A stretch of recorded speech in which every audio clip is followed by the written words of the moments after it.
De Ridder's a real deal monster, and he's been good for a long time. If you're not paying attention to the international scene, De Ridder's been a name that's been at the top of that list for a long time. Or a lot of you guys don't acknowledge anything outside of the UFC, but let you guys know, this gentleman was a 2-divisional sport champion and 1 championship. He's got a lot of great finishes over there, and he's had a lot of great battles with Anatoly Mannequin as well. I think I look at a guy that in RDR that I competed against who he's good everywhere, right? Like he has many knockout finishes, many submissions. He's got decent wrestling, and so going in, like I'm just trying to win the fight. And so he was overall just like more well-rounded and more skilled, more experienced than me. And really at the end of the day, like that's what it comes down to. Like he was a better fighter, and now I know I need to get better, right? Like my goal still remains the same. I guess him fighting Bo was more about how good is Bo in hindsight, like we were speaking. Him fighting Bo was more about how good is Bo rather than how good he is, because he's shown the world a lot of times how good he is. De Ridder was so happy in the training camp, bro. That guy put on work, training hard, sparring. He was sparring because we spar Tuesday and Thursdays. And he was sparring Saturdays too. Saturday I was doing that to do a little circle to Henry.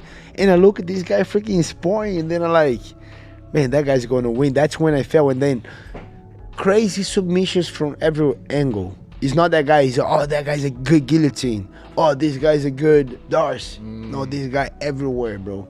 Triangle, arm bar, leg locks, taking the back very good, arm triangle, these and that, bro. Darce, Anaconda, this guy, crazy arsenal. When I was looking, in my opinion, he's the best.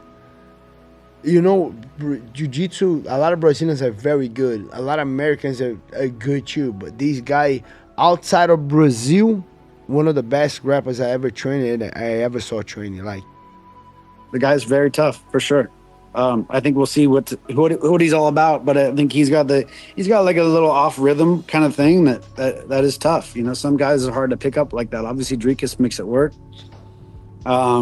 They'd be an interesting matchup together for sure. I saw he wanted to call out Strickland. It's another interesting matchup for him. Reinier De Ridder, if you don't know this guy, when he takes your back, you are done. You are toast. I'm telling you, he has an amazing ability with the rear naked choke and the grappling in general.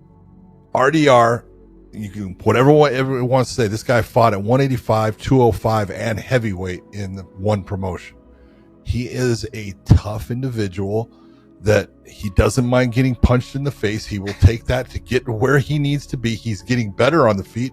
But like RDR's been putting it together and looked impressive every time out. Yeah. I thought the Mershart fight. That was the other guy. Yeah, I thought the Mershart fight was like, meh. And I wasn't really sure what you're going to get. So when he fought Kevin Holland, I actually thought Kevin was going to beat him. Yeah. Just because of the striking and what I saw when he fought Mershart. But maybe it was kind of the UFC jitters, and Mershart's kind of a tough dude to deal with. Yeah. Their grappling kind of negated each other, and Mershart's a tough dude. Yeah. But I don't think it really told the story of how good RDR is until we saw him fight Bo Nickel. Yeah.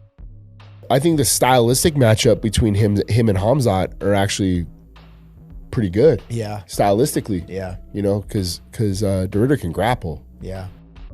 And I think there's a chance he gets fast-tracked. Yeah. Because, for one, if you ain't Dutch, you ain't much, right? But I also think secondarily, Kenny, he seems to be cut from the cloth of a guy who's willing to turn around and accept big-time fights on, 4-6 weeks' notice. He's been the champion at 185 and at 205 and won. Didn't get the heavyweight title like I thought he did. I was under the illusion. I know he fought for the heavyweight title, and I think he lost to Malcolm, is who he lost to for the heavyweight title.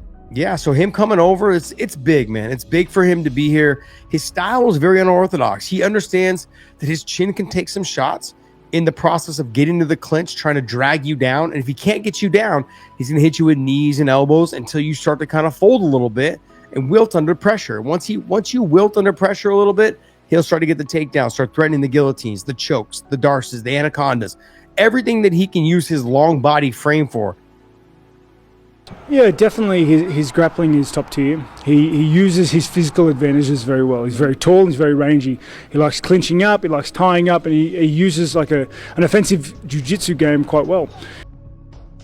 RDR is fucking awesome. He's awesome. It's so great that he's here. What a great signing from One. And dude, I'll give credit to One. They tried to make use of him. He was a double champ there. RDR was a double champ there. Folks forget that. He was a double champ there. They're trying to make use of that.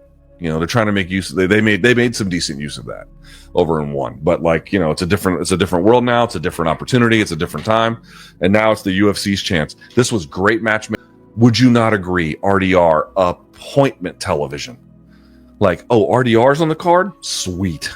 You know what I mean? He's not going to go in there and just fucking malinger around. That's just not what he's going to do. He's going to go right after you. He has stayed busy. The UFC loves that. I would also throw in the fact that this dude has 2 belts in 2 different weight classes, man. World championships. Certainly not at the level of the other UFC fighters, but I think that's a big deal. That's something you can definitely promote. Leaving One was in a terrible position, of course. So I left, losing 2 fights in devastating fashion, and there were all kinds of reasons for it, of course. And it wasn't all the most fairly set up fights, of course. I was fighting heavyweight. The drug testing stuff is not really there, right? Yeah. It's like they ask you before the fight, did you use drugs? And so what I was trying to say is at the end of the career, I was at a low point. I had to get out with a big fight with lawsuits and whatever going on, all the works.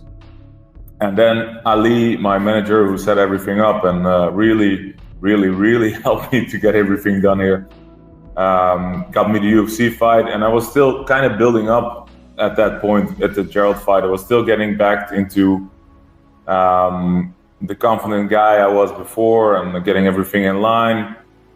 Still looking to find a full-time place to train at, because I have a lot of good training partners here at home, but I really needed a place like Killcliff, like I found the fight after. It was just a big thing to finally be in the UFC after all those years of I don't want to be sound like a bitch, but abusing One, because these people, they've really treated me badly over the last couple of years.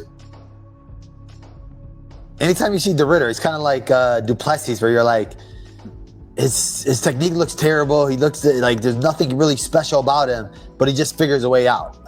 Even in the GM3 fight, GM3 was, I think, lighting him up on the feet. I thought GM3 was winning on the feet. He was looking well, gassed a little bit, ended up catching him with a choke, but it just tells me how good his ground is, because GM3 has the most submissions in middleweight history. Well, he is certainly championship material, and I think that he's looked very dangerous in a variety of areas. He's a tricky fight because he's very good at taking the fight where you're uncomfortable. He's got a particular set of skills and a particular game plan that if he executes well, he gives you a lot of problems. I think the Ridder, that guy is a freaking monster. He has very good jiu-jitsu, bro. I'm not lying. That guy has amazing jiu-jitsu. And his knees too, bro. Guy has crazy knees, bro. He dropped a couple of guys in the gym with the knees, bro. He has a big knee pads. He didn't try to hurt you. But, bro, the guy has devastating knees. Yeah. Oh, and he's a big boy. Guy is big for that weight. Think about it. If you think about it, he was the one that made Kevin Holland I'm going down. Definitely, after that fight. Because Kevin Holland was always jumping down, up and down, and taking the fight. And I don't know. After fighting that guy, he said, you know what? I'm a welterweight right now. I'm just fighting down, So the guy is freaking different.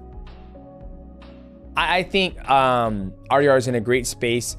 I think he's a guy who thrives off activity. He's a guy who thrives off of just being able to fight as much as possible, because like you said, it's a very short window of opportunity for athletes to make as much money, build their brand as big as they can.